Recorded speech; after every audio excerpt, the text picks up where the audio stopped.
आप देख रहे हैं ऑब्जर्वर पोस्ट हिंदी। मेरा नाम है फातिमा जहरा। आज के इस वीडियो में हम बात करेंगे ऐसी घटना की जिसने हमारे समाज और कानून की सीमाओं पर सवाल खड़े कर दिए हैं।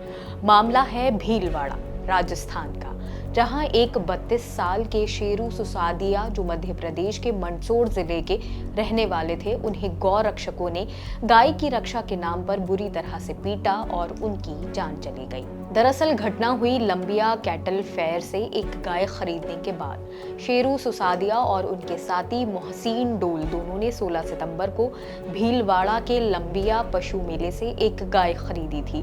वो गाय को लेकर पिकअप ट्रक से घर लौट रहे थे, तभी रात करीब 3 बजे एक सिल्वर कैंपर गाड़ी उनका पीछा करने लगी। थोड़ी दूर जाकर उस गाड़ी ने उनके ट्रक को ओवरटेक किया और रास्ते में ही रोक दिया। फिर कुछ लोग मोटरसाइकिल पर भी वहां पहुंच गए। उन दोनों को गाड़ी से बाहर खींच लिया गया और मारना शुरू कर दिया गया। वो लोग कहते रहे कि शेरू और मोहसिन गाय काटते हैं, जबकि शेरू और मोहसिन बार बार कहते रहे कि गाय हमने मेले से खरीदा है, लेकिन भीड़ ने उनकी एक न सुनी। हालांकि दोनों में से मोहसिन भागने में कामयाब रहे, लेकिन शेरू नहीं भाग पाए। उन लोगों ने शेरू को काफी पीटा और यहाँ तक कि उससे 36,000 रुपए भी छीन लिए। उनमें से एक आरोपी ने शेरू के फोन से ही कॉल कर धमकी दी, अगर पैसे और ज्यादा नहीं दिए गए तो पुलिस से बचना मुश्किल होगा।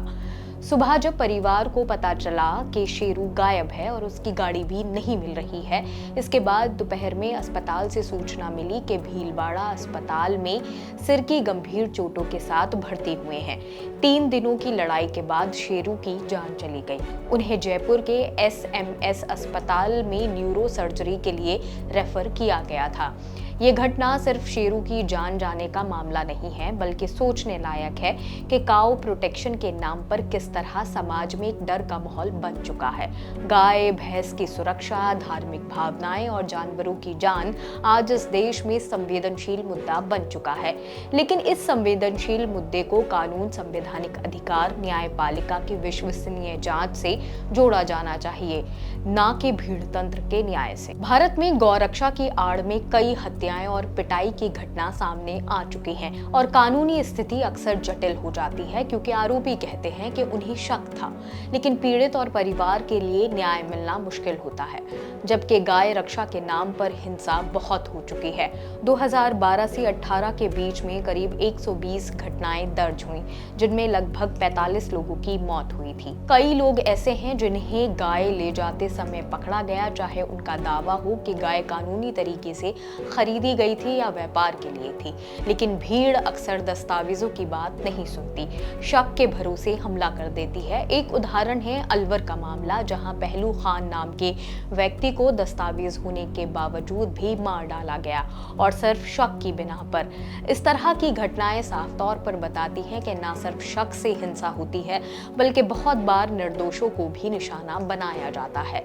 भीलवाड़ा पुलिस ने इस मामले में FIR दर्ज की है, जिसमें आरोप लगे हैं हत्या का प्रयास, जानबूझकर चोट पहुंचाना, गलत तरीके से रोकना, कथित वसूली करना और गैर कानूनी सभा यानी कि अनलॉफुल असेंबली। इसके अलावा एक और मामला दर्ज हुआ है, वो है काओ स्मगलिंग का, यानी गायों की तस्करी को लेकर। लेकिन शेरू के परिजनों का दावा है कि गाय मेले से ली गई थी, कहीं से चोरी छिपे नहीं ली गई थी। इस विरोधाभास की जांच होना बेहद जरूरी है। लेकिन यहाँ आपका जानना जरूरी है कि भारत में गाय की सुरक्षा से जुड़े कानून हर राज्य खुद बनाता है। संविधान के अनुच्छेद 48 में साफ लिखा है कि सरकार का कर्तव्य है गाय और उसके वंश की रक्षा करना। इसी वजह से कई राज्यों जैसे उत्तर प्रदेश, मध्य प्रदेश, राजस्थान, हरियाणा और गुजरात में गाय और बछड़े की जान लेने पर पूरी तरह से रोक है। वहीं कुछ राज्य जैसे केरल, गोवा, पश्चिम बंगाल और नॉर्थ ईस्ट में कानून थोड़ा नर्म है। अलग अलग राज्यों में सजा भी अलग अलग है। कहीं पर 3 साल तक की जेल और जुर्माना है, तो कहीं पर 7 साल तक की सजा भी दी जा सकती है।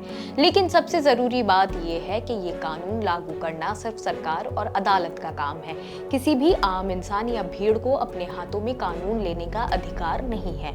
भीड़ द्वारा हमला करना या शक के नाम पर किसी को मारना खुद कानून के खिलाफ है और इसे हत्या या हत्या के प्रयास के बराबर माना जाता है। आपको बता दें कि शेरू की मौत ने उनके परिवार को तोड़ दिया है। उनकी पत्नी नसीम और 2 छोटे बच्चे हैं। लगभग एक बच्चा 2.5 साल का है और दूसरा 6 से 7 महीने का है। परिवार चाहता है कि सभी आरोपियों को गिरफ्तार किया जाए, उन पर सख्त कार्रवाई हो और बच्चे को न्याय मिले। ये सिर्फ कानूनी सवाल नहीं है, बल्कि समाज और सुरक्षा व्यवस्था का भी सवाल है। जब किसी इंसान को सिर्फ शक की वजह से सार्वजनिक स्थान पर झुंड की मार सहनी पड़े, कानून और मानवाधिकार व्यवस्था की मजबूती पर सवाल उठाते हैं। इस तरह की घटनाओं के पीछे कुछ सामाजिक, मनोवैज्ञानिक और संस्थागत कारण होते हैं, जैसे भीड़ की मानसिकता। जब लोग झुंड में इकट्ठा हो जाते हैं तो उनका अपना सही गलत सोचने का तरीका और संवेदनशीलता कम हो जाती है।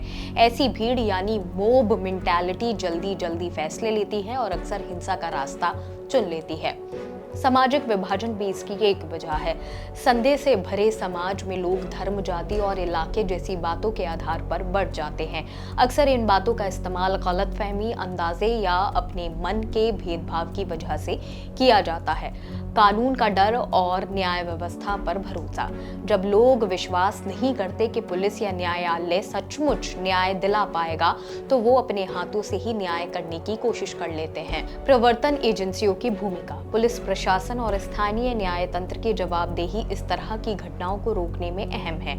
समय रहते कार्रवाई ना करना, मामलों को कानून के दायरे से बाहर छोड़ देना या आरोपियों को छोड़ देना, ये सभी विश्वास को कम करते हैं। ऐसे में क्या करना चाहिए? भीड़ न्याय के खिलाफ कानून को और सख्त बनाना चाहिए और उसे लागू करना चाहिए। लोगों को संवैधानिक अधिकारों, मानव अधिकारों और कानूनी पद्धति की जानकारी बढ़ानी चाहिए। शिक्षा, जागरूकता अभियान, मीडिया की भूमिका बहुत ज्यादा होनी चाहिए। पुलिस को जल्द और निष्पक्ष जांच करनी चाहिए ताकि दोषियों को पकड़ा जाए और सजाएं मिले।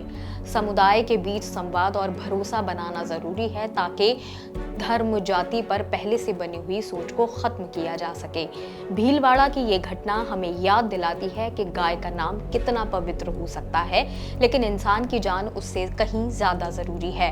कानून और इंसानियत का सम्मान होना चाहिए, चाहे हालात कैसे भी हों। शेरू सिसोदिया की मौत सिर्फ एक कहानी नहीं है, ये चेतावनी है कि अगर हमने न्याय और संवेदनशीलता को स्थान नहीं दिया तो समाज कभी सुरक्षित नहीं रहेगा। फिलहाल आपका इस मुद्दे पर क्या सोचना है, हमें कमेंट करके बताएं और ऐसे ही और वीडियोस देखने के लिए जुड़े रहिए ऑब्जर्वर पोस्ट के साथ। शुक्रिया।